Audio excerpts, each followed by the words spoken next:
This is our very first women-sponsored event at HomeLight. We analyze millions of home selling data to be able to find you the best performing real estate agent in your area. We've been in business for about 7 years, so we have really robust consumer data. And we can take that lead data and we can input that into traditional media planning tools. Then plug it into our own algorithm that analyzes this really robust database that we've been building since 2012. We have small focus beta groups that we can roll out to. We really utilize blind human testers. We take in raw data, it gets summarized, and very recently we've been utilizing Elasticsearch like crazy for scaling abilities. Something that was really interesting to me on that '08 Obama campaign was the data, honestly, and the technology that was being used. Kind of taking a step back, evaluating what makes you feel motivated as a person, and then turning that into data elements to actually help drive a decision. The future direction of HomeLight at the helm is one where curiosity about customers' experience gives us a unique perspective to stay connected to them.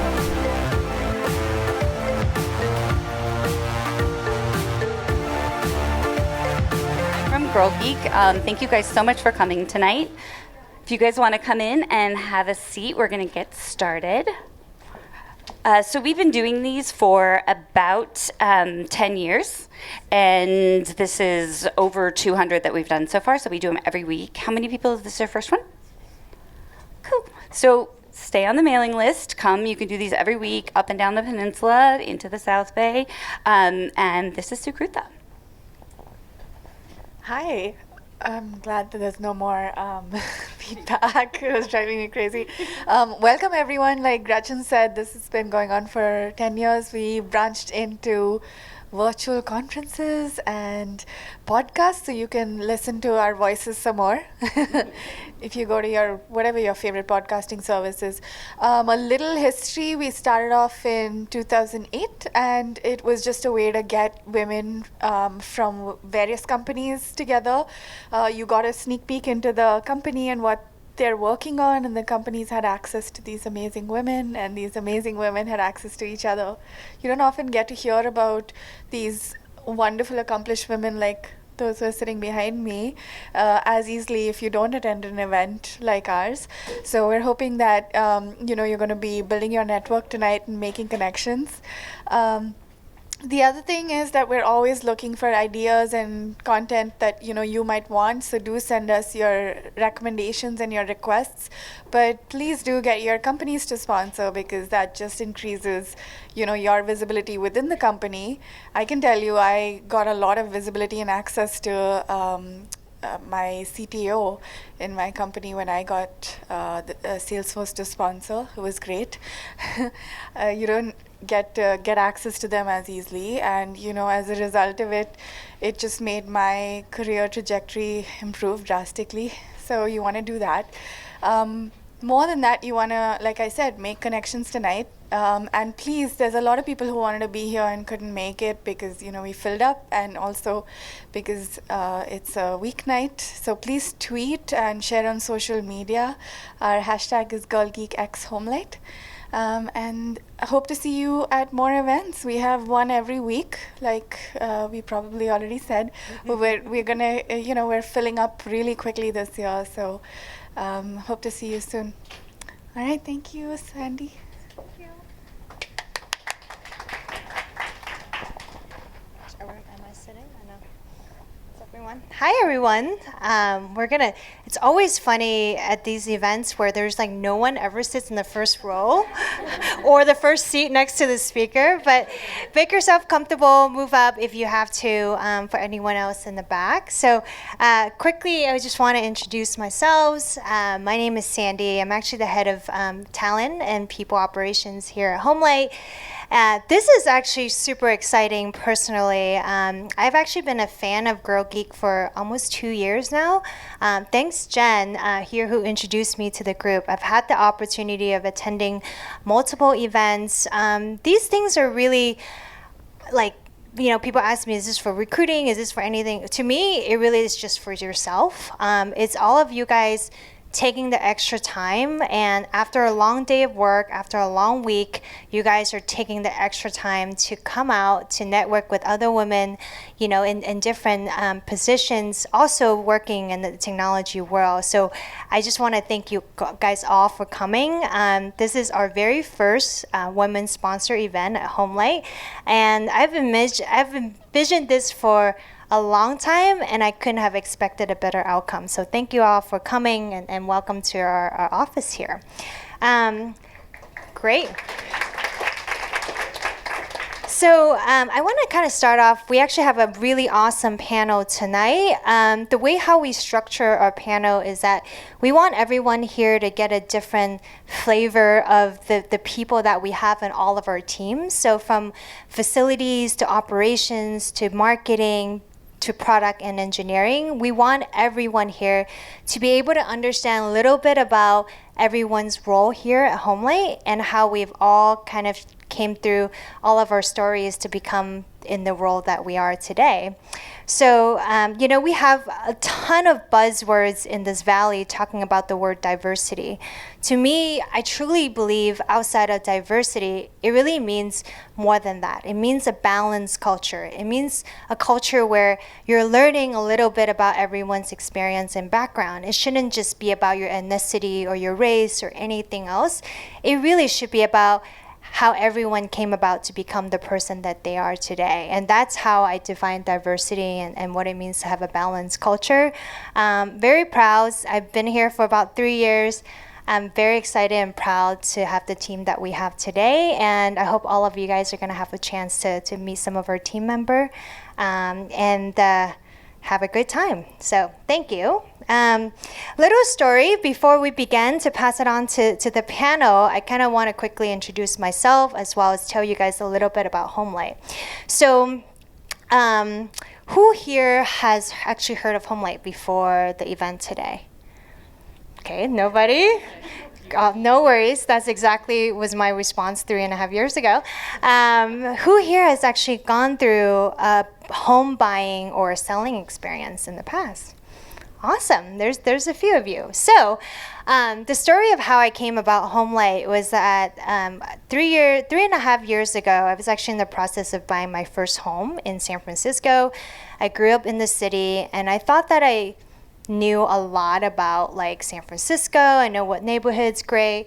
And I also consider myself fairly tech savvy. Like, you know, I know how to use the internet. I can like go on and search for a realtor and do all that fun things. My mom was actually telling me like, oh, use my friend. Like she's great. And she's been a real estate agent for like 25 years, but she's never sold a home in San Francisco. And that's the interesting part about this real estate world is that all of us, you know, really envision an idea of what the process would look like to one of the most like important, you know, buying decisions or selling decision in your life. But the truth is, it's a very complicated and emotional process. So while I was going through it myself, I went online and I searched, you know, a couple of different real estate company online. And to be, you know, tech savvy that I am, I put in my contact information online, and I was like, all right, I'm gonna get some help here. And I did. I got 27 missed calls from random numbers within the same day. No idea who these people were. I got a whole lot of voicemails, everyone introducing themselves. They know my name. They were telling me how wonderful they can be to help me. But the truth is, like, I don't know who to call back. I can't decide who's actually going to be great. So I didn't end up responding to anybody. So that was my story initially while I was going through the process. Through a very similar networking event like this, I actually met a woman who was actually interviewing at HomeLight. And while I was telling her that I'm looking to, you know, buy a house and I'm in the process of looking, she ended up referring me to HomeLight.com. And she said, hey, maybe you should check out this company. I just interviewed with them. I don't know what I'm going to do. She didn't end up working here, but she was the reason that I'm here today. HomeLight's mission is that we empower people to make smarter decisions during one of life's most important moments, buying and selling their home. Our goal is that we analyze millions of home selling data to be able to find you the best performing real estate agent in your area so that you can make a great decision when you're looking to buy or sell. And our CEO, Drew, who founded the company 8 years ago, was going through a very similar process with his wife, also looking to buy a house in San Francisco, and just find out how challenging and difficult it is to go through that process. And with everyone here, we all believe there is a better way of doing this, and buying and selling a home should be a very, very exciting process in everyone's life. So we're here to make that better. And before I pass it down, today our topic here is to talk about how we utilize our data as well as our human emotions to empower all of our decision making. I'm going to hand it off here to Mary on the talent team, who's going to share with you guys a recent experience of hers utilizing HomeLight, our platform. So thank you. Thanks, Sandy. Hi, everyone. Thanks for being here today. I'm actually on Sandy's team. I'm the talent operations and culture specialist, which essentially means that I spend most of my days focused on recruiting on our hiring needs across the board. I also do have a hand in our HR and administrative tasks, as well as our cultural and employee engagement initiatives. So a lot going on there. But I truly have been passionate about HomeLight since Sandy reached out to me 2+ years ago on LinkedIn and introduced me to the company and the people and the culture and our mission, which is to empower folks to make a smart decision as they're going through one of life's most important moments, which is buying or selling their home. And I have, in my 2+ years, been pitching HomeLight as a recruiter literally thousands of times. I did the math, which is crazy, but it's been thousands of times. And I have always felt like I genuinely appreciated the service that we offer. And I understood, why we have this purpose of giving this service to folks.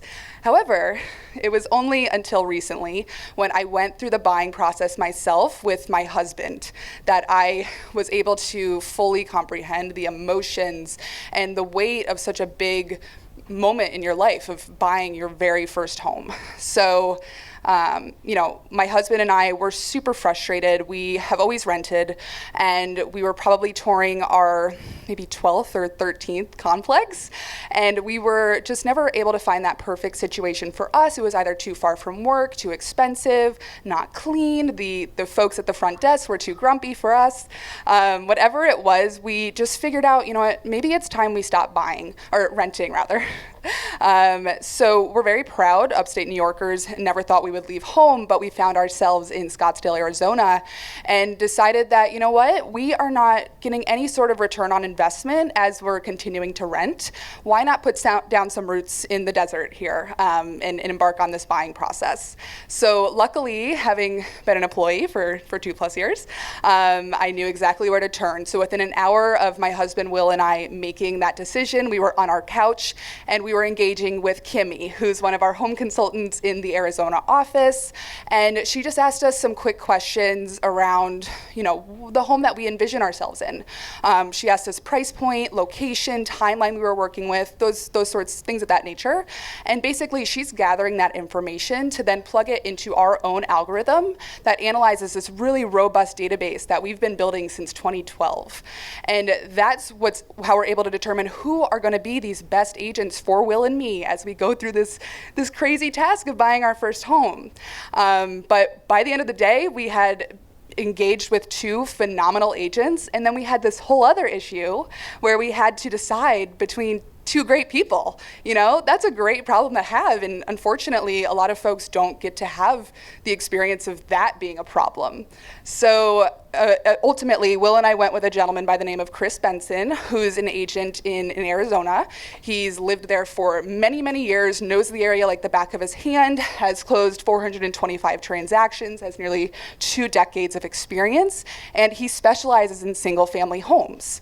So Will and I we went with Chris because it was clear to us that he was going to be someone who would hold our hand and answer our seemingly endless list of stupid questions and just not make us feel bad about it, and make himself available to us. So within 30 days, and mind you, Will and I decided pretty quickly that, we're sick of touring, we don't want to rent, let's buy a home. But our lease was coming up in less than a month.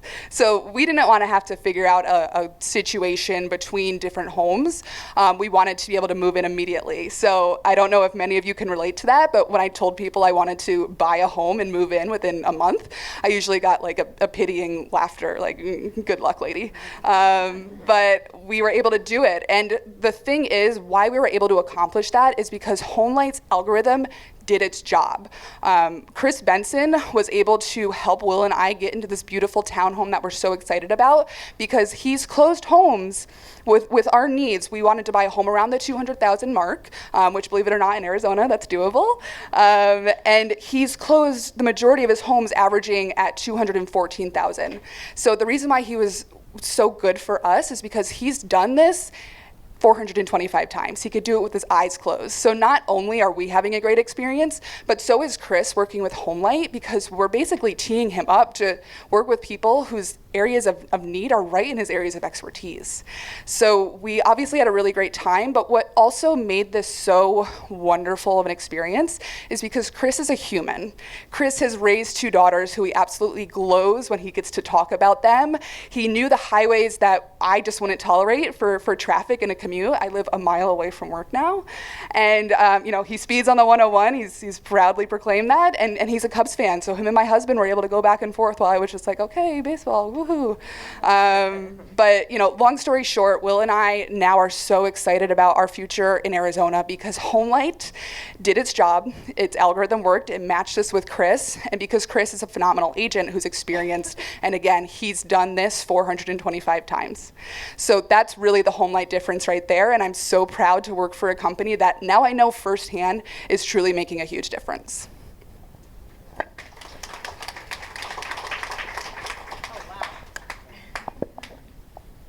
Apparently I need a new headshot.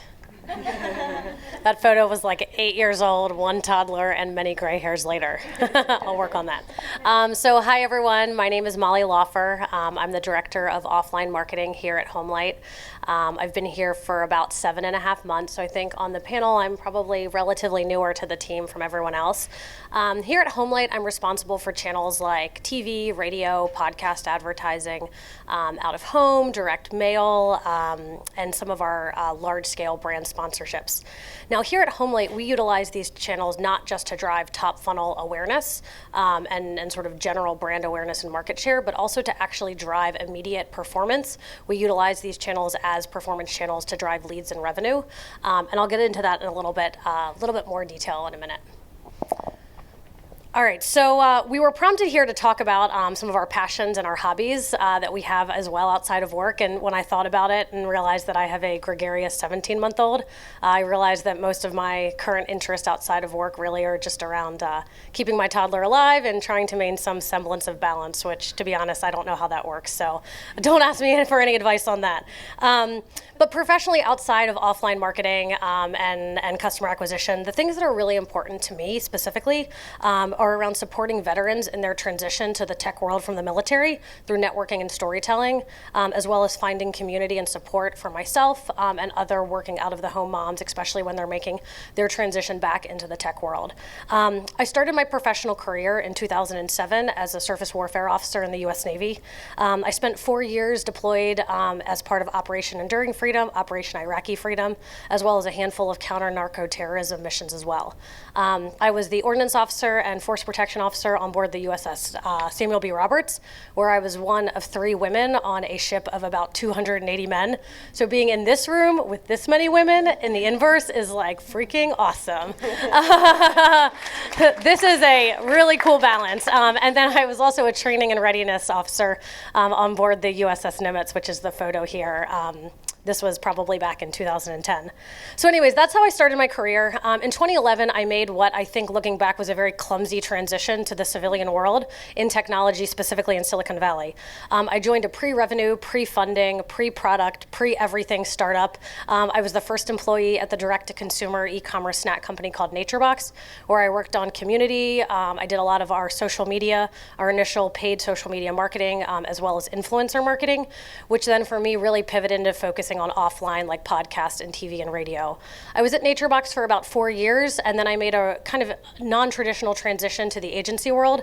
I worked at an offline performance marketing agency for a handful of years, and it was a great experience.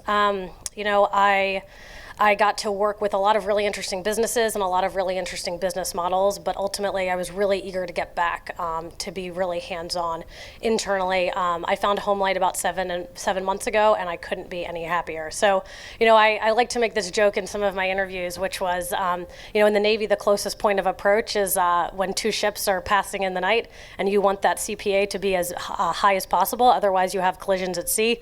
When I came to the tech world and realized that CPA actually meant cost per acquisition, and if you were doing your job right, you wanted it to be lower. That was a huge surprise for me, but that's a whole nother TED Talk for another day. So I'm going to talk a little bit specifically about how we approach, or how at least I approach, offline media planning. And it's really interesting that our topic today is around sort of using data and emotion to make decisions, because I've always said offline marketing is this real mix of art and science. There's a lot of data, there's a lot of those really concrete quantitative information that can go into making a media plan. But at the end of the day, like every decision that we make, whether it's buying a home or even just looking at your grocery budget, you have to make some sacrifices. You have to make some decisions in your media plan because most of us work in areas of business where money doesn't grow on trees. You can't afford to do anything. So, at HomeLight, I'm going to speak to a couple of these things. This is certainly not exhaustive. I've listed a couple of different attributes that go into building an offline media plan. But some of the things that we do here at HomeLight that I think are really unique. We've been in business for about 7 years, so we have really robust consumer data, and we can take that lead data and we can input that into traditional media planning tools like Nielsen and like MRI, and we can actually get really great personas about who our customers are, how old they are, generally where they live, what type of media habits they consume. Are they more likely to watch TV on Roku or an Apple TV or Hulu versus like a traditional linear buy? What types of stores do they shop at? And these are all the different types of inputs that we can start to input into a media plan. Because when you think about buying cable TV, there's hundreds of channels, there's many different approaches. You have to start to narrow down the way that you think about what are going to be the right buys to attract the customer that's right for HomeLight. Things like, seasonality is also really important when it comes to doing an offline media buy. There's also, every business has its own unique seasonality that they tend to see better efficiency for their business. But the thing that's really challenging is that the media landscape also has its own unique seasonality. So for example, things like political campaigns, Black Friday, the end of quarter, in all of the local markets, you've got all the guys that are selling mattresses and trucks, and they've got to get them off the lot at the end of the month. All of these things where you think, yeah, I'm really jazzed up because I'm going to run this amazing campaign at the last week of May. Well, guess what? Every single car dealership in America is trying to sell cars on Memorial Day weekend. And so you might end up being kind of SOL if you're really banking on certain weekends like that. So there's all these factors, right, that are kind of outside of your control that you need to have a really good grasp on before it comes to planning a media campaign. The other one that I'm going to touch on here before I move on is specifically around the competitive landscape. And I'll talk a little bit more about this later on, but what's really interesting is that in certain offline marketing channels, the competitive landscape either can work to your advantage, so you can see where your competitor's advertising, and you could take the move to maybe follow them, right? In absence of data where you haven't advertised before, you could look at competitors or like-minded companies, see where they're advertising, and choose to do the same thing. However, this approach really doesn't work in other media channels. For example, podcast advertising or radio endorsements, where you have an actual human, a person who's standing up and saying, "All right, now on to a word from our sponsors." Those types of ad placements, they can really only have room for one type of product at a time. It would be very, what's the word I'm looking for? It would be very inauthentic if a person were to endorse, say, one mattress company, and then the next week turn around and advertise for another, mattress in a box company. So things like competitive landscape and this sort of like winner take all in the space can be really important. These are just a couple of the facets that go into planning an offline campaign. The output that you see here, which I realize just looks like a bunch of dots and bar charts, because everyone's impressed by dots and bar charts. No, but in all seriousness, what this tells us is this gives us an output of who our customer is, what types of media are they watching, and where are we going to be more likely to not only reach a high percentage of our audience, but as you can imagine, those are the placements that tend to be really expensive, right? Like, it's no surprise that most of our customers, and probably all of yours, are watching ABC and NBC and CNBC, because guess what? That's what all of America is watching. And so you get a lot of really interesting data down here on the other end when you look at, well, what are some of the smaller networks that the audience is also watching? Can I add frequency, and can I add additional touch points for our brand using lower reach but very low cost and high efficiency media? So again, those are some of the factors that go into when you're actually looking at a media plan, when you're using these tools and you get an output. At the end of the day, you can't buy everything on a media buyer. You have to use some sort of prioritization and rankers. It's different for every business. It's different if you're a national company versus a geo-based company. But those are some of the factors that I use, at least here at HomeLight. Another chart with lots of dots and bars. But this is a really interesting, so I thought long and hard about, like, how can I talk about offline media measurement? I could take an hour, and I think I have 7.5 minutes, and I've probably already burned through 5 of them right now telling you about crazy stuff I did before I joined HomeLight. So I wanted to use this specific example because I like to be specific when possible. So the team knows this. I was in the Navy, so I use really nerdy nautical analogies that no one really understands. But what's really interesting is when you're in the Navy, there's actually 2 places that you can drive a ship from. The first is you can be on the bridge, right up there with a little wheel. It's not really big like you see on the Titanic. It's actually a little wheel that's like this big. It's like super anticlimactic. So you can either be up there on the bridge looking out, seeing, hey, I see a ship over here off the port side. Hey, I see a ship over here off the starboard side, and you can use your eyes and drive the ship, right? You can also, this is crazy, you could not have anyone on the bridge of the ship. You could all be farther down in the ship in the Combat Information Center and using your radars to drive a ship as well. Now, I wouldn't necessarily recommend that because you lose that eye contact to actually see what's out there. But the analogy that I always like to make in offline marketing, and I promise there's a good analogy here, is that when it comes to offline marketing, we have really tangible ways to get sort of directional signal-based indication of what type of media is working better than others. And I would really equate that to sort of being downstairs in the Combat Information Center, being able to just look at what the radar is telling me and using that to make navigation decisions. You're certainly not going to get the full picture, and there's no substitute for actually going above deck and putting your eyes out and saying, does that ship actually looks like it's pointing in the direction that the radar says it is? But for us, specifically I use this example for TV because I think it's really visual. But what we do here is, and this is, I wouldn't say this is necessarily unique to HomeLight. I think this is pretty common in offline marketing, but a lot of people don't know. We're all sitting at home. We're all watching TV. If you're like me, you've probably seen a million sort of e-commerce direct-to-consumer companies pop up on TV over the last couple of years. And what's really cool, and I had like a stock image of it, but it was kind of cheesy, but I took it off. It was basically like a couple sitting on the couch watching TV while also scrolling on their iPhones. Because let's be honest, like, who does that with their spouse or their friend every night? Yes. I love that. That is an offline marketer's dream, right? Because when they're watching a commercial and they see something really interesting, they just start Googling it, right? And so this is the type of signal that we get when our TV commercials air. We can start to see directionally, well, what type of response do we see when we air a spot on CNN at noon? How does that compare to a spot that we air on, HGTV, Property Brothers at 8 p.m.? That's certainly not going to give you the full picture of the impact of your media buy, and I would probably need another 2 hours to go into that. But this is giving you some really good signal-based direction that we can use to make media optimizations. If you have a background in digital marketing, I would say this is the equivalent. This is about the closest thing that we would get to a direct click in digital media, as well as sort of some older types of advertising where you'll see phone numbers on TV. You still see that today if you're looking at a lot of like lawyers, and there's a lot of local businesses that will really utilize phone numbers, and that's what we use here at HomeLight. All right, so I'm going to pivot and just sort of close with, that's all great, but if you don't do offline marketing, how is this actually going to be interesting for you? So I kind of took a step back and thought, all right, what do I do when I have a decision to make? I like to use all of the data. We all do. But guess what? As we've talked about here and as you're going to continue to hear, the data only goes so far when it comes to making a decision. So I thought I'd kind of leave with 4 pieces of advice that I try to follow myself when I have a decision to make and I don't necessarily have all of the information that I need. So the first, maybe I should have put this last, but this is my favorite, is building a professional or a personal board of advisors in your general role or industry that you can turn to help when you're facing a tough decision and you just need a little bit of outside perspective. So you certainly wouldn't want to go to a competitor. You certainly wouldn't want to ask like an agency who's working on a competitive product. You're not going to maybe give them all the answers, but this has been really helpful for me. And it's events like Girl Geek. It's events like even just talking to some of the partners that you work with. For example, at HomeLight, we do a couple of key large national sponsorships. And so even just reaching out to those folks and saying, hey, I noticed that you also have Wayfair sponsoring. Can I talk to the person who runs offline marketing at Wayfair? Hey, I noticed that Visa's a sponsor too. Would it be possible for you to put me in touch with the person who has my role at that company?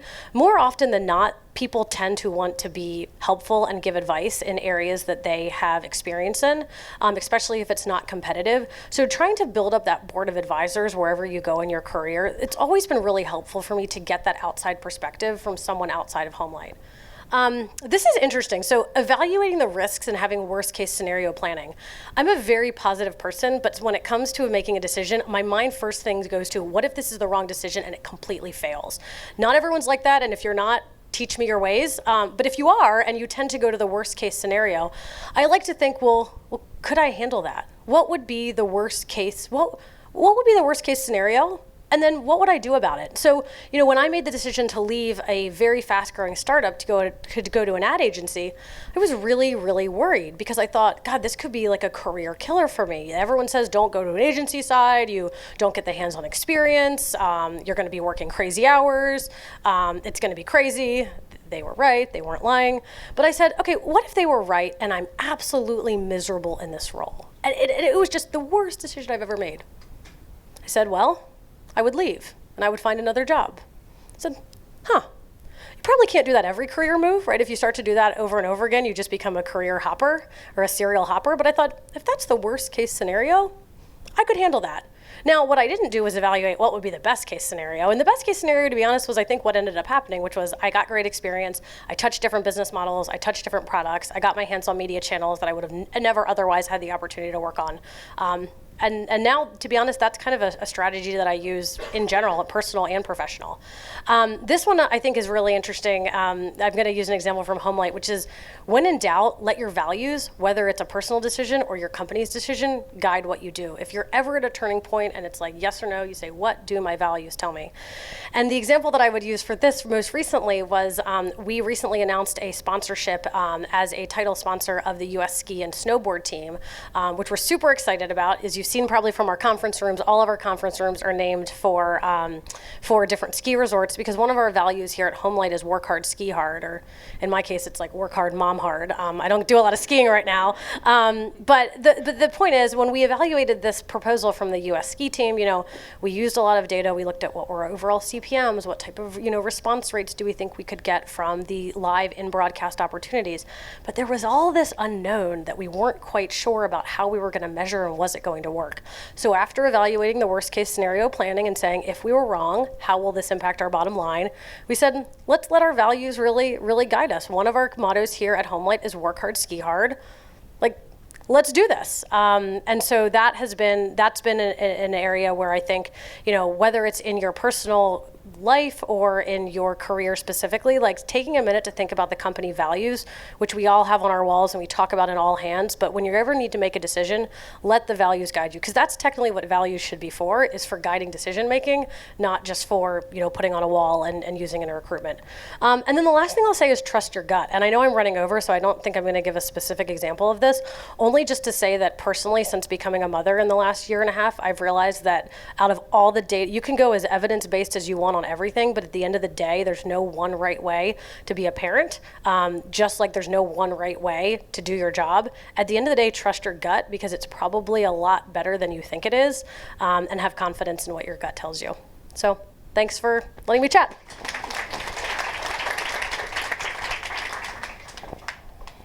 If anyone wants a refill on wine, feel free to do so. I'm going to do that myself, so help yourself.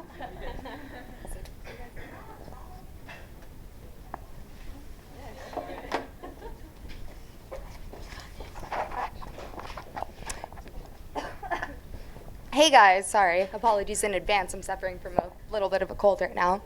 But Molly, thank you for that inspiring talk. talk. Hard to follow up on that. But hi, I'm Sam Ryan, and I'm a product manager at HomeLight. Thank you all for coming here. It's actually quite unbelievable that we're actually hosting this event in this office. So today I'm really excited to talk to you about a little bit of my journey at HomeLight into product and a little bit about what product and engineering looks like at HomeLight. So I was hired at HomeLight in 2016 by Sandy. And I think I was employee number 38 at HomeLight generally and employee number 4 or 5, I believe, in our Phoenix office. So not only was I hired at HomeLight, but this cemented my move from New York City to Scottsdale, Arizona, which I never expected. And I had a very memorable first day in which I was tasked with building my desk, my IKEA desk, and hooking up my computer. But you know what? It really inspired, I think, my journey up until today. So I was actually hired as what they called, I think at the time, Sandy, you can correct me, but I think an experimental account executive / salesperson. But really my job was I talked to agents for 40 plus hours a week, because those are our users, and talk to them about what they like, what they dislike, what type of problems are they facing, not only within the HomeLight platform, but generally, and what we could do better to support them. And I was trying to solve a problem. We would introduce highly motivated buyers and sellers to top performing real estate agents across the country, but agents did not really like the HomeLight platform, and therefore we were having a lot of trouble getting updates from them in terms of the progress that they were making with the clients that we were introducing to them. So this caused inefficiencies not only within the sales organization, but obviously company-wide. So after a few months of this, I was obviously overflowing with feedback. So I would turn to all of my teammates anytime we would have someone from our San Francisco office at the time visit, and I would just be like, guys, we have a problem, and we need to improve the product, or we can't solve the problem at hand. So I think it was a few months into my career at HomeLight, as an unofficial product manager, because we didn't have a product team at the time, I had my first release. So I worked with one of our awesome UX designers, Wally, and one of our killer engineers, Charlie, who both are still on my team today, almost 3 years later, which is quite amazing, in redesigning the referral manager or the CRM type product that our agents use to update us on the current status and progression of the clients that we introduced to them at HomeLight. And the users loved it, which was pretty crazy. So I think it was really, maybe a week after my year anniversary at HomeLight where I was officially, moved to the product team. And I think I was employee number 2. And the one thing I carried with me, or, team member number 2 of the product team, and I think the one thing that I carried with me from working this experimental role where I talked to a lot of agents to being an actual product manager was there is nothing more important to being close to your customer. However, HomeLight moves quickly. We release, and I think Rapid Cycles is putting it lightly, we release at a pace that's unreal sometimes, and our team is just here for it and works so hard to do it. But it's really hard to use, the traditional surveys and interviews, though we still do, to get rapid customer feedback. So, I think it's so important. I spend many hours on the internet scouring relevant news articles, forums, threads, reading the comments on these news articles, digging into Reddit. I have spent way too many hours on the real estate subreddit. Just understanding, querying every type of HomeLight query that is possibly out there, and just trying to dig into what people are talking about, not only for HomeLight, but the industry in general. And trying to embody my user, but I don't have time to be a real estate agent, though I worked in the industry before in New York City, to try to understand. And this is an industry where we're constantly innovating, and, the tech industry is constantly innovating, and real estate agents have a thought of fear and a thought of let's embrace this, and what are we doing? And HomeLight's here to empower them, and that's super exciting. So, staying close to the user. Things that we do at HomeLight to kind of embrace the user and embrace their feedback and experience, but also release rapidly. I kind of, gave a brief strategy, and I kind of compare this, and it's funny that Molly talked about, working on a ship and kind of like, some of the things there, because I compared it to a rocket ignition system, which I had to caption, because I kind of just Google image searched a launch button, and this came up, and I'm like, oh, there's a lot of switches here, and that makes sense. Because what we tried to do, because you have to release rapidly, and we're trying to gather all this feedback and all of these plans and just go, we have to have a lot of checks and balances in place to ensure that we're not going to burn down the house, and we haven't yet, which is like super exciting. It's been 2 years, so maybe I should knock on some wood somewhere. But I wanted to give you guys, I don't know, some of the strategy that my team uses to just ensure that, we can release quickly, efficiently, but also keep the user at top of mind and, ensure the success of the user and ensure the success of our product. So some of the things that we've done, we find users who love our product generally, and users that are, and this might not be the best advice, but users who might be a little bit more tech savvy than the average user and are willing to use things until they break and are willing to struggle a little bit to provide us feedback. And we have small focused beta groups that we can roll out to. We really utilize blind human testers. Actually, before every single deploy at HomeLight, we employ our global app testers, GAT. It's a great product, and they employ actual human testers all across the country that will go through and follow step-by-step your directions and use your product and provide you very, very granular feedback. And the tests usually fail because it's silly things like copy, or you accidentally said next and it says submit. But it does point out, I don't know, very interesting insights about the product and things that you can improve on and fix, or fix your instructions. And also our support and sales teams. Before every major release, I really encourage, generally not only in support and sales, actually company-wide, who wants to be involved in this testing process? I got this spreadsheet going, let's go bug bash. So I really try to widely encourage company-wide involvement in those types of things. Not only informs the people who are talking about these things, but it helps me be informed about my product. We utilize rollouts often. Any type of risky major feature, we really like to utilize rollout flags so that we have that, after launch protection. So worst case scenario, and again, hasn't happened yet, but we can, roll back. I also, in the planning stage, we implement tracking so that there are those flags that pop anytime that something could go wonky even a little bit. So, I really like utilizing user events, maybe a little bit too much, but I always have a dashboard the day before release that's ready to go the second that we release and can, trigger anything that could go awry at that time. And sometimes it's triggering nothing. That's bad case scenario. Also, we use Sentry for our error tracking, which, we use for all of our staging environments as well as production, and consistently monitoring that around these major releases as well. And again, around release time, I stay very close to our sales and support team. They're generally headquartered in our Arizona office, so we just made a major app release last week. So I was there in the Arizona office, literally sitting at the desk next to them. It's like, okay, guys, let's go. What's happening? You guys are talking on the phone. What'd they say? Have they used it? Have they used it? They're like, we're making them download it now. I'm like, good. Let's call them back tomorrow. But I think that's some of the most valuable feedback that I get, of course. And really encouraging direct channels of feedback and making it not weird. You're not bothering me if I don't answer you. It's not you, it's me. And I'll answer you eventually, or maybe I won't. But again, I really value all of it. So I personally like utilizing Slack for these things. But of course, not everyone loves Slack. So email, whatever, just get in touch with me, and get in touch with me 2 or 3 times if you need to. But I don't know, just encouraging that direct feedback loop.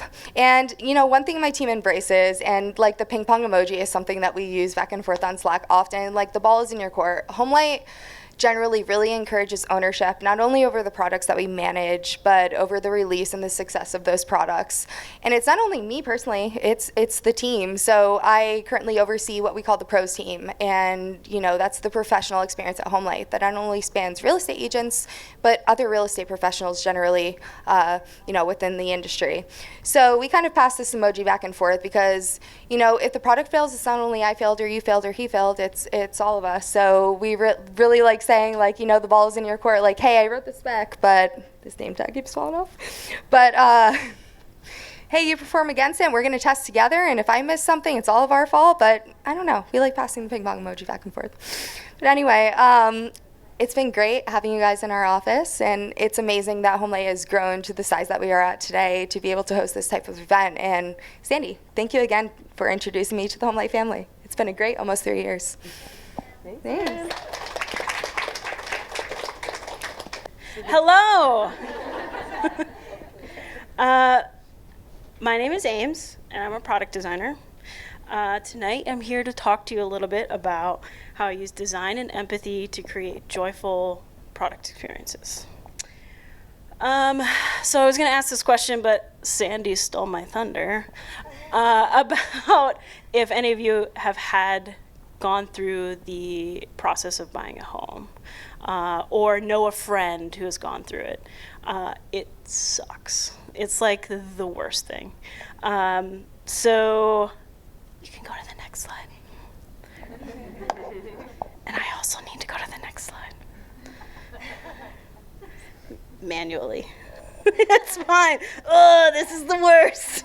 Okay, so we all know, or if you don't know, mortgages are a time-consuming, confusing, and overall like stupid, daunting, like bureaucratic process. Fun fact, traditional lenders don't actually care about you or the experience that you have.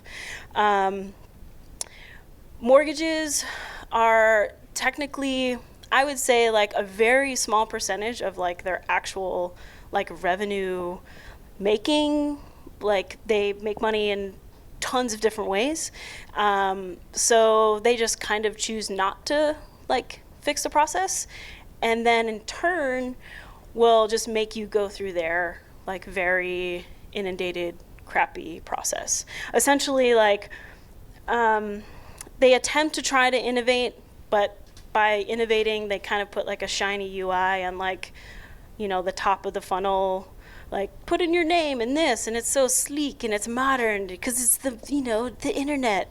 And then like once they get you, you're kind of just thrown back into like their very clunky, not just like very cold process. Since the subprime mortgage crisis, home buyers know they deserve a higher quality of experience in making one of the biggest financial decisions of their lives. Oh yeah, I should put that there. So the already anxiety-provoking experience of borrowing money is currently made worse by a multi-step process riddled with mortgage jargon, aka anything you've ever seen from Rocket Mortgage. It's not a rocket. It's not. Sorry if anybody you work at Quicken. HomeLight's hiring. Just saying. My approach is like, what if in addition to streamlining the process, next slide. We could approach our design from a place of compassion and empathy. Throughout the past 6 years, I've worked in the mortgage tech industry with the goal of demystifying the process. I spent 4 years prior to being at HomeLight at Better Mortgage. I was one of the first initial employees of that whole project. It was myself, one front-end engineer, one quote-unquote mortgage professional. He was just sent to go learn about mortgages, and one back-end engineer. And we sat in a very small conference room in New York. In 3 months, we basically built what is the backbone of Better Mortgage. So that's when I started, my Aries brain was like, oh, this is a tough problem to solve, and it's like kind of holding my attention, and I would never say that in a million years. Like, I'm really passionate about mortgages. Because talk to me 8 years ago, be like, what? Like, what? Like, I don't care about mortgages. Like, it's not a thing. But as a as an empathetic person myself, like having seen people, like friends of mine, family members, like go through this process, I'm like, oh, like maybe like I can use my expertise in design and also my empathy as a human being to try to start fixing this process. Next slide. And from a design perspective, to remedy like any potential pitfalls and offer support when needed. My approach is, you want hands-on, you can have hands-on. You're tech savvy, like Sandy, you don't even have to talk to anybody. If you can figure it out, cool, you can do it all by yourself. These are millennials. As apparently I'm considered, I was born in 1980, which I'm apparently a millennial, but I didn't really get the internet until, I don't know, I was graduating from high school, which is in 1999. And like I didn't get my first cell phone until like 2004, which was like a cool flip phone. So the fact that I was like, I need to find a picture of millennials, and I just put these together. They look like millennials, I think. But more importantly, more than any other group, they're relying on financing for their home purchases. Many have already been confused and sort of let down by the student loan process, but nonetheless are still willing to borrow. But they expect the former archaic home financing process to be simplified, transparent, and pleasurable, which I don't think we're there yet. Next slide. So there's this really great article. I put a link in here, and I was like, oh, wait, but these people are probably not going to get the link. But Adam Grant and Aaron Heinkel wrote a piece for the Harvard Business Review. In it, they say that the first step in empathizing with your customer is to gather insights and ask, what is broken, frustrating, surprising, or uncomfortable for your customer? The second that you can train employees to put a customer first, it will dictate how you build and design a product. From a design's perspective, fixing these problems in a visual way that makes people laugh, feel reassured, or feel like their needs are being met or anticipated is a solution that builds trust in my work or our work. When we take something tedious and scary and turn it into a pleasurable experience, we make the applicant feel valued. And if you can give a customer the tools, they feel empowered by that. Like this is their most important decision, and if you can help them get there by just simply adding a more confetti button, like, do it. My goal has always been rooted in keeping joy at every step. People should feel excited about buying a home, not dreading it. I want them to look back and think about how great it was to buy a home, not the horror of the experience. It will definitely make meeting up with your friends less interesting because they don't have anything to complain about and talk like, oh, that was just like the worst thing in the whole world. So that will go away, unfortunately. You'll have to talk about more positive things. Next slide. The future direction of HomeLight at the helm is one where curiosity about customers' experience gives us a unique perspective to stay connected to them.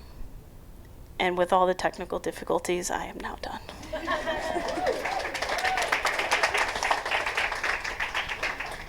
Thanks, Ames. They flew all the way here from New York just to join us for the evening. So thank you so much for being here. Hey, everybody. Software engineer, introvert. So I'm going to do my best. I was really nervous to go after Ames because her slides were so beautiful, and mine basically looked like a 10-year-old's book report, and not a gifted 10-year-old, just a regular 10-year-old. So bear with me. Okay, so these are the things that make me who I am. Software engineer for, I think, almost 10 years now, which is absolutely crazy. I am also a real estate agent on the side. I only do it for friends and family because I don't have time. I'm a newish mom, newish because she's almost 9 months old and time flies. I'm all these things. I'm a teammate, an employee. On my free time, I like to snowboard. I have dance lessons on Wednesdays, and travel is pretty much the most important thing to me sometimes, besides my daughter, of course. So here's like the most embarrassing picture of me that I never share with anybody. I started at Intel in 2008. I was a double E, and I was hired as an electrical engineer. This is me in the subfab. I really loved this experience because I got to go see all the robots making wafers and things like that.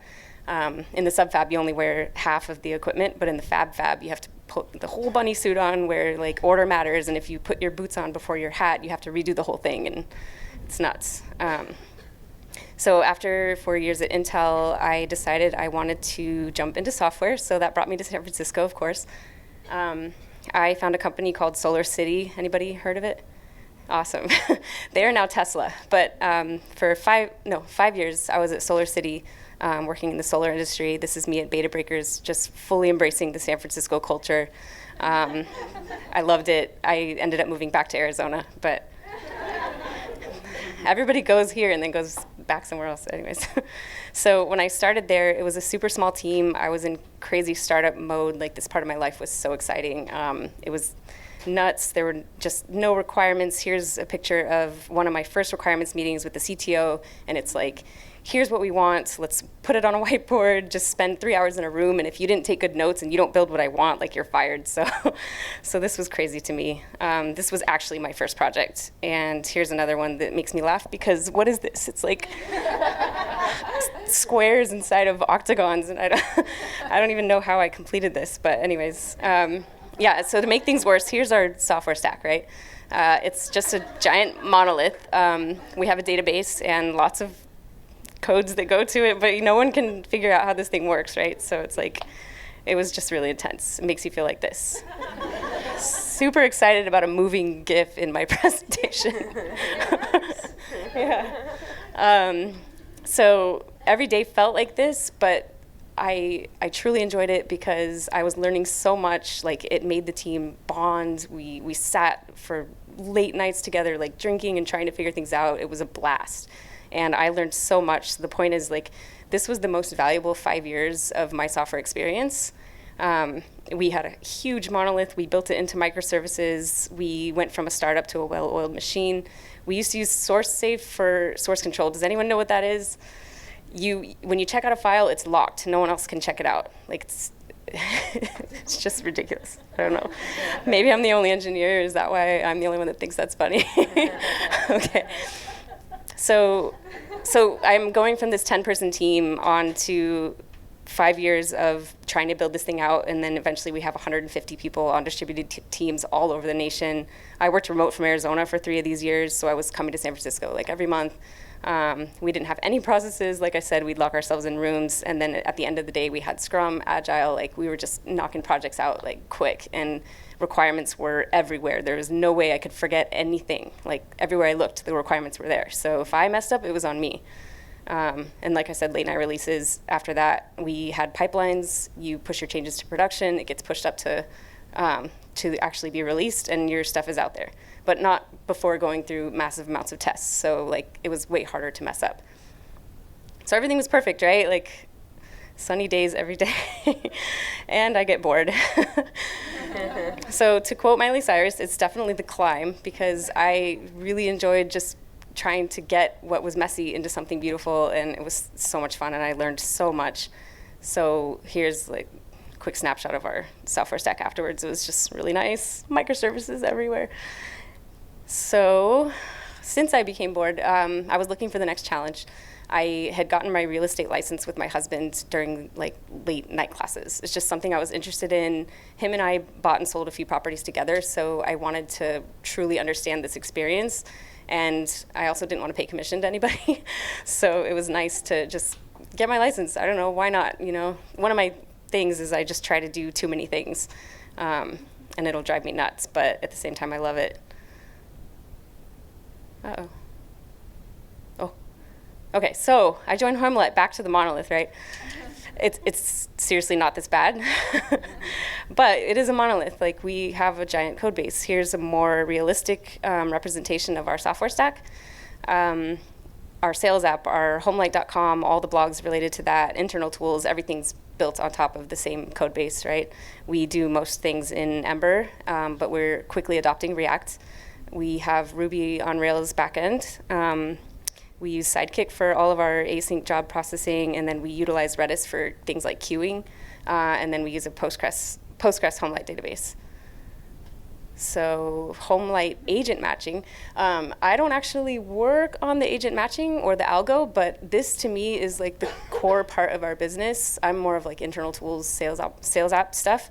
But because this is the most important part of our business, I wanted to talk about this. So I had the engineer that works on agent matching like give me the details through a fire hose a few days ago. So it's definitely more than just swiping left or right. You've heard all these ladies talk about matching. We have algorithms like Silicon Valley. That's our secret sauce. And we have 4 versions. These versions have over 150 data sources that power them through ETL. And we have just under about 50 million transactions that are analyzed for around 2 million agents. So it's a lot of data. Also a gift that moves. So our matching process. I'm just going to quickly talk about it because it's very involved and very well thought out, and it works extremely well. And it's definitely our pride and joy. We take in raw data. It gets summarized, and very recently we've been utilizing Elasticsearch like crazy for scaling abilities. Before this last version, V4, our scaling was kind of on a vertical level. Like, there was no way we were going to be able to keep searching through all this data as it grows and be productive. Like, it took many seconds, which is bad in software world. So for millions of agents and transactions, we needed some other solution. So that's what V4 has done for us. Elasticsearch also has some really great like geospatial search context, and it leverages scoring algorithms and decay functions that basically just helps you search the data better. And then after that, we apply all the basic matching criteria that these ladies talked about, like area, buyer, seller, property details, all the basics. Sorry about that. I don't know what that was. Yeah. So then after that, we geocode the address. What we noticed is that neighborhood knowledge is very effective. So if the agent has had many transactions in an area where this house is being sold or wanting to be bought, we will boost those agents because neighborhood knowledge is just very effective with people. It helps them, they feel more comfortable. And you just, I don't know, you just kind of know things that maybe you wouldn't have known if you are just diving into that neighborhood. Then we analyze these agent metrics, we rank the agents. These are based on things like number of transactions, how long it takes them to close a house, just a bunch of stuff like that. And then at the very end, we will apply agent preferences because it's a two-way street and agents should have preferences. So if they want only sellers with blue hair, #picky agent. So we should also let them choose what they want so that it's a two-way match. I was going to put a picture of people with a heart, but that's like too personal, I think. So lastly, performance is key for our data processing. Because we have millions of agents in our database, we definitely need to keep scaling correctly. So this version 4 that we have has brought our searching from 8 to 15 seconds or so down to under a second, which is pretty incredible. So they can just keep scaling horizontally, and it's going to be totally fine. And Elasticsearch, I think I already said this, so I'm going to skip that.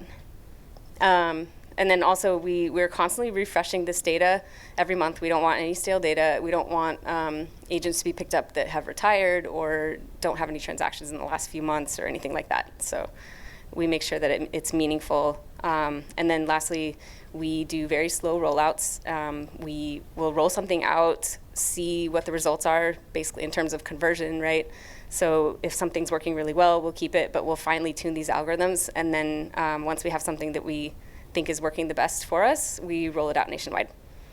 So that's it for me. Thank you, guys. Thanks, Jenn. Hi, guys. We are going to have a dessert bar in the back. You are welcome to grab some now if you like. It's cookie dough. But definitely something to stick around for. Yes. So a little less on the technical side for me as the facilities manager, I'm sure you can imagine. My name is Tina Sellards. I am the facilities manager here at HomeLight. That is definitely not all that it encompasses my job. As many people know in a startup, I am an administrative assistant to our CEO. I do a lot of our licensing on our brokerage side and really kind of jumping into our title marketplace side as well. But then also the space that you see here, the food that you're eating today, all of that stuff is definitely me. Thank you. So the human side is pretty huge to me, as you can imagine. A little background for you on me. I went straight out of college, graduating from the University of Central Florida. Very proud of that, UCF. Go Knights. And then went into AmeriCorps right out of that. Really had that, if not us, then who, if not now, then when mentality when I came out of school, and was ready to change the world. Learned a lot about government and what kind of bogs down that world as well as I went into that, and decided I wanted to really jump into changing that world as well from the inside, and was lucky enough to join the '08 Obama campaign. Really that network that you build, so huge, your tribe, the people that I met in my AmeriCorps experience helped me bridge that change over into my work on the Obama campaign in '08. I ran a region of Florida for them, everything from getting the volunteers in the door, staffing, getting an office, doing all of those things with no money, really, on that side of things. So it's super interesting. But something that was really interesting to me on that '08 Obama campaign was the data, honestly, and the technology that was being used. And this chart right here is from the Pew Research Center. It was really the first campaign that was using internet as the main source of information for people. As you can see here, from 1996 all the way through 2008, among adult users, internet usage for your political information went up significantly. And they were utilizing I don't know if you all were on it, a service called MyBarackObama.com. And MyBarackObama.com actually was a community-based system. They had over 35,000 groups that organized 200,000 events throughout the US to get him elected. And in some great foresight, decided to keep that live and use that as a community organization tool throughout his administration and then into the next campaign, which was actually pretty amazing. And then I also noticed something as I was looking at this research too, which was very interesting to me, which was how voters communicated about the campaign. Look at that Twitter down there. In 2008, only one person said they used Twitter to communicate. So I just want to let that sit in a little bit as we kind of think about that. On the Twitter side of things, I think we've come a long way and come into the 2016 campaign. And I make this transition really to talk about, Twitter, Facebook, Google, all of those things as that we're using, and the data that we're using, the technology that we're using, and does it really connect us more? Does it do those things? Do you get the information? Is that the correct information? Are you getting to connect with people, in the same group as you? Those kinds of things. It was really important to me as I kind of came off of that campaign and started to move into a more kind of people role in organizations that I was doing. How do we, as a group, as a community, really build, that interaction and not silo ourselves into, those easy data groups or easy breakup groups that we can kind of put ourselves in. And I think one thing that really just kind of zoomed in for me was fear. Fear is really kind of a driving factor, right? And why we allow ourselves to be siloed into some of these groups. A fear of maybe that big tech company to break up your industry, or a fear of the unknown of a different, group of people or community than you. Unfortunately, fear really can kind of drive some of these things, and I think that's kind of where we've come with some of the data and technology. And how do we get away from that, right, is the next question. And I think and I very much subscribe to Brene Brown. I don't know if any of you were listening to Brene Brown or any of that, but vulnerability is how we do that. And leadership with vulnerability, right, is a really key point in the human connection. I think we can really hurt ourselves and break ourselves up by just kind of communicating with the groups that we know and doing the things that we always know, right? Being vulnerable and letting ourselves being open to that information and being open to other people's experiences is really how we build these communities. And I think something here that I really appreciate about HomeLight and just kind of bringing it together is a core value for us. And it's not only a core value, it's something we really live, is being a part of our family and really being that open and unique kind of environment. I think it's super important because I don't think we're going to conquer these fears and these issues that we have as a larger society if we don't start opening up to that and really starting to have those conversations as a group. So I just wanted to share a little bit about my experience on that and data and the human connect, and hope you all stay vulnerable, open, and communicate as a whole community together, because that's important in building communities like HomeLight and other Girl Geek and things of that nature. So keep those communities open, be vulnerable.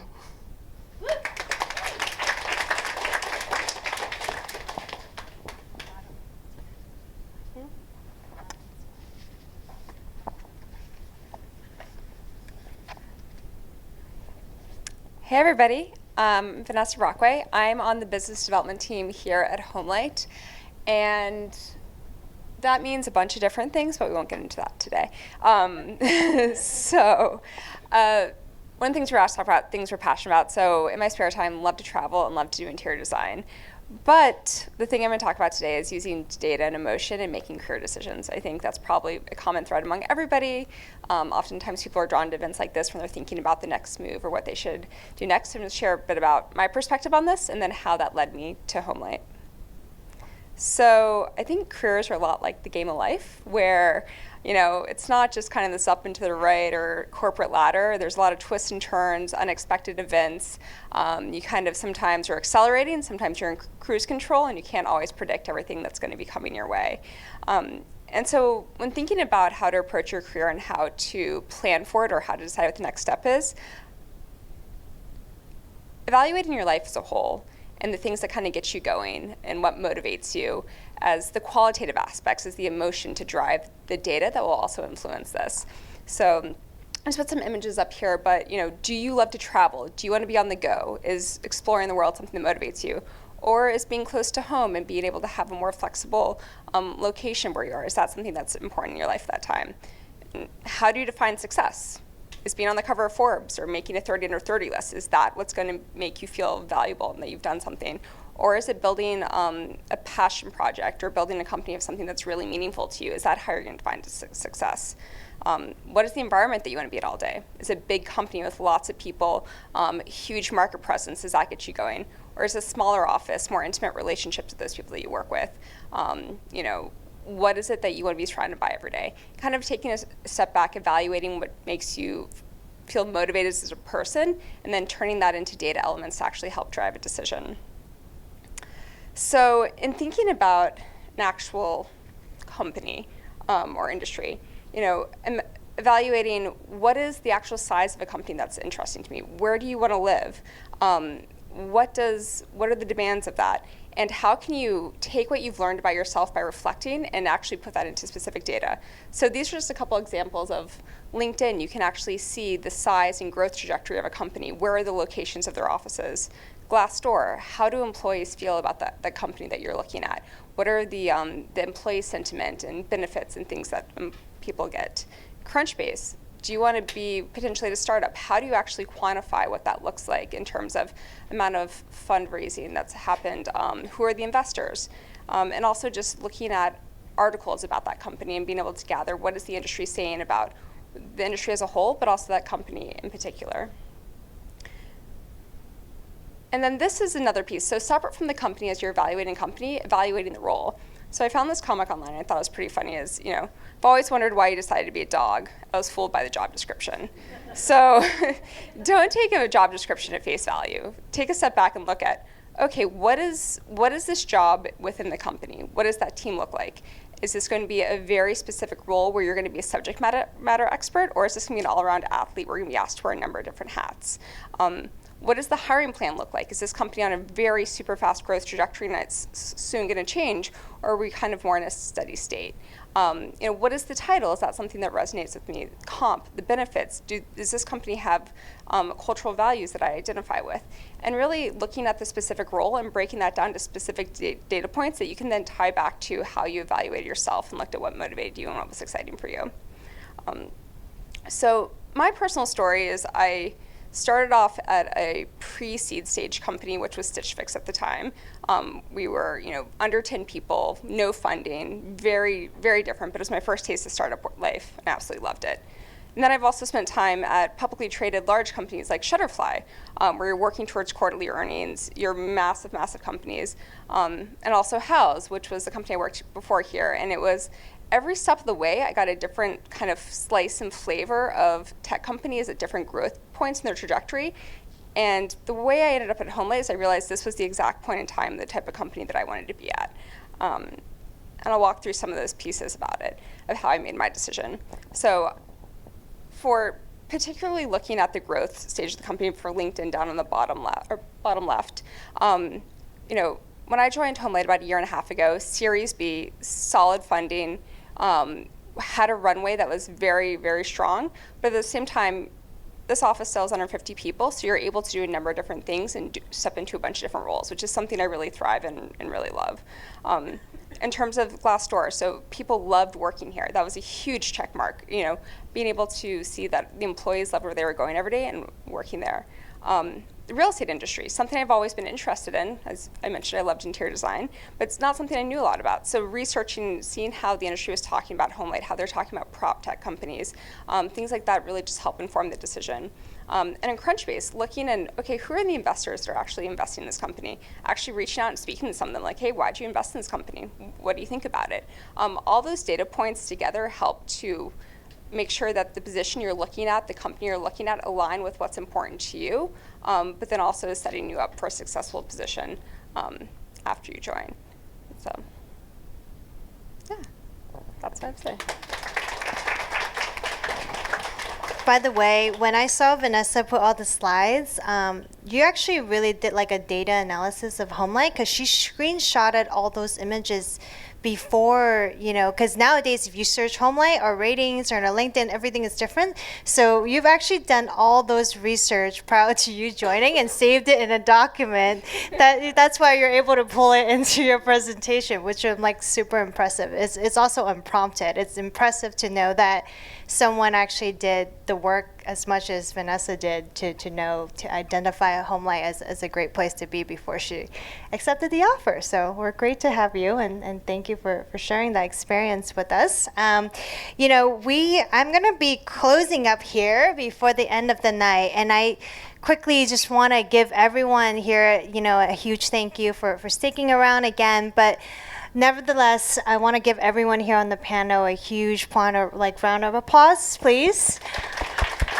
While we were going through the preparation for the night, all of us were like giving each other ideas, what we're gonna do. Like, none of us have a full-time job of public speaking, and we watch all these tech talk preparation. We're like, oh my God, we need to find some sort of inspirational speech and for all of you guys to take away. But I think that the big piece from all of us speaking here is that our takeaway is we're all just going through the same thing in different stages and different environments, but hey, we're all trying to be here to make something work and to see what some of our potential could be. So I appreciate all of you here that's on the panel tonight to take this time to challenge yourself, to make yourself uncomfortably becoming more and more comfortable, sharing your stories and supporting from one another. So I'm going to quickly here, I'm going to promise to go through this really fast, but I just thought that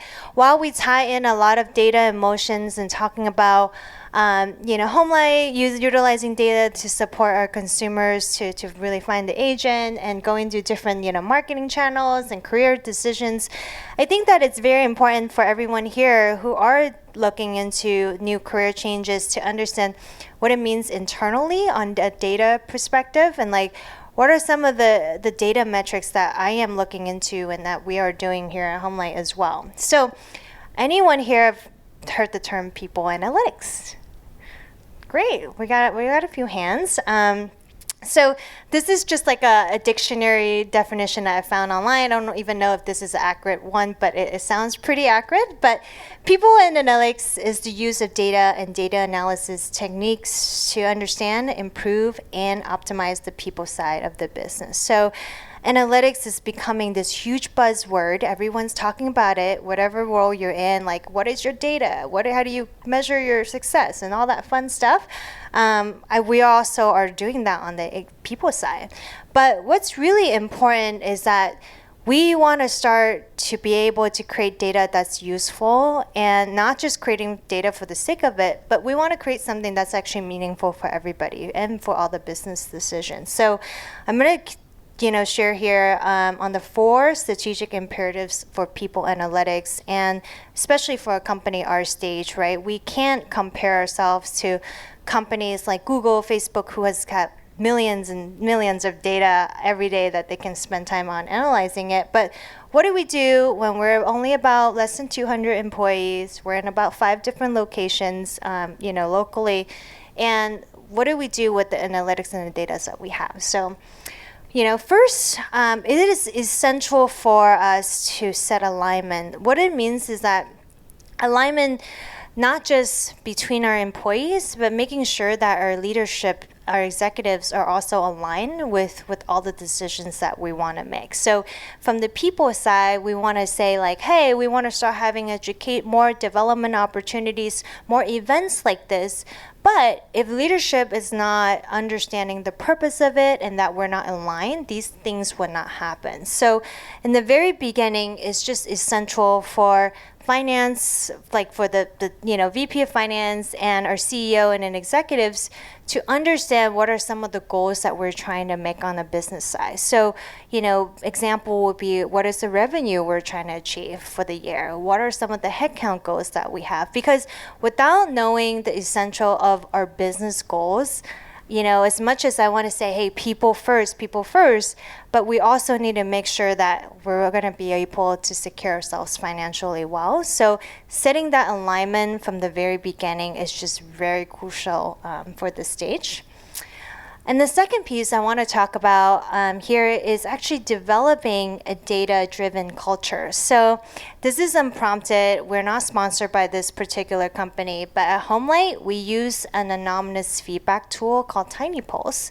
What it means is that every week, this software will prompt us to ask all of our employees one question. The question could be, how are you doing today? To a question like this, in your current job, what is the number one thing that inspires you and that makes you, happy here and want to work harder? So this Tiny Pulse feedback was actually created when we started all of our different offices in different countries, right? Like, you heard a couple of us spoke. They started in Phoenix. We're in San Francisco. We now have New York. How do we still gather data from our employee on a regular basis and be able to have that transparent communication between leadership team and everyone individually? I was fortunate enough to come across this platform who serves just that. Like, we just want people to give candid feedback without feeling like they're going to be punished or, be in trouble if they were to share anything, how they feel. So this feedback tool we've actually implemented for over 2 years. It's actually been working very well internally. With this data, we're able to understand how people are feeling for whatever location you are, and also be able to make decisions and programs that's actually going to surface the direct feedback from everybody internally. Simultaneously, outside of the anonymous, feedback loop, we also want to incorporate our performance data. What it means is that, for us as a company, we started doing performance review on an annual basis, and then we also do a year-end check-in. But these are not just data that you want to have in, between you and your manager, but we want to have 360 reviews that we get feedback from all of our peers as well.